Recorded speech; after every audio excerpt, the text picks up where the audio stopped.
6 aliments pour lesquels on a des preuves scientifiques d'une amélioration de l'érection. Et le dernier va vous surprendre, inattendu, et en plus, c'est le plus efficace. Au cours des téléconsultations, c'est très fréquent que des personnes nous demandent, que ce soit à moi ou à des collègues, qu'est-ce que je peux manger pour améliorer naturellement mon érection? C'est ce que je vais vous dire aujourd'hui, et je vais vous dire 6 aliments simples, la plupart sont simples quand même, pour lesquels on a des études contre placebo. C'est-à-dire là, c'est pas juste on pense que ça va améliorer ou c'est connu pour améliorer, c'est on a des études contre placebo qui prouvent qu'il se passe quelque chose de positif. Premier aliment, la grenade, le fruit grenade.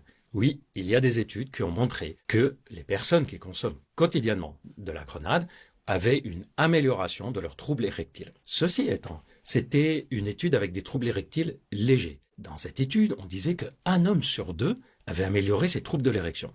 Ça fait beaucoup quand même juste avec 2 grenades. Deuxième aliment, la pastèque.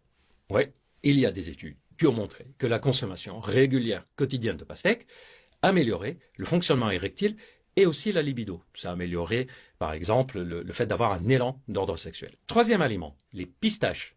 Il y a des études qui ont montré que la consommation quotidienne de pistaches améliorait la fonction érectile. Et cette étude montrait quelque chose de réellement objectif. Là où ça pose problème, vous allez me dire, il y a toujours un mais. C'est pas toujours un mais, c'est une précaution. C'est que la quantité qu'il faut consommer, c'est une grosse poignée de pistaches tous les jours. Si on le fait de façon continue, malheureusement, il y a le risque d'avoir à un moment un excès de graisse, triglycérides ou cholestérol, surtout si on avait une prédisposition. Et donc, ce qu'on gagne d'un côté, on risque de le perdre de l'autre côté, puisque l'excès de graisse dans le corps peut induire à la longue une diminution de l'érection. Quatrième type d'aliments, c'est ce qu'on appelle les flavonoïdes, en particulier le thé vert et le chocolat noir. On en a parlé dans des vidéos sur l'alimentation, sur ce qu'on appelle l'alimentation anti-inflammatoire, qui protège le corps.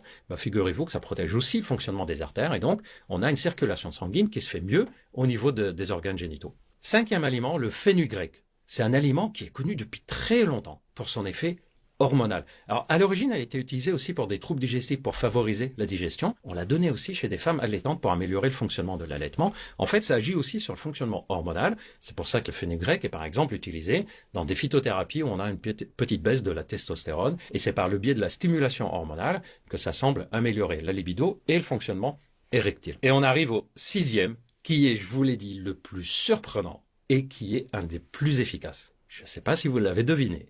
Allez, je vais vous donner un indice. Quand on le sent ou quand on le coupe, on a les yeux qui pleurent. Ça y est, je pense que la plupart ont deviné. L'oignon, mais pas l'oignon consommé directement.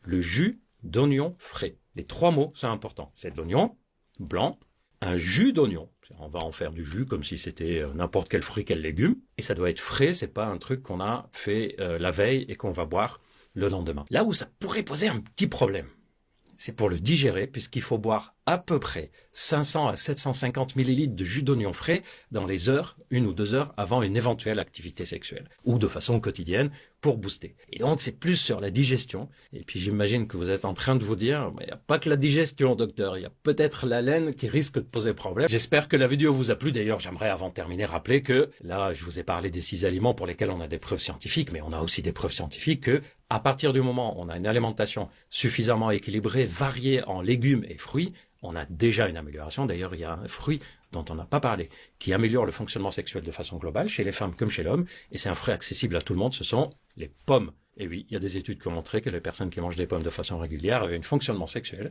meilleur, de façon globale, que les personnes qui ne mangent pas quotidiennement des pommes. En tout cas, retenez l'idée qu'il y a des aliments comme ceux que je vous ai cités aujourd'hui qui peuvent améliorer l'érection. Pas obligé que ça soit à manger tous les jours, tout le temps, on peut les alterner.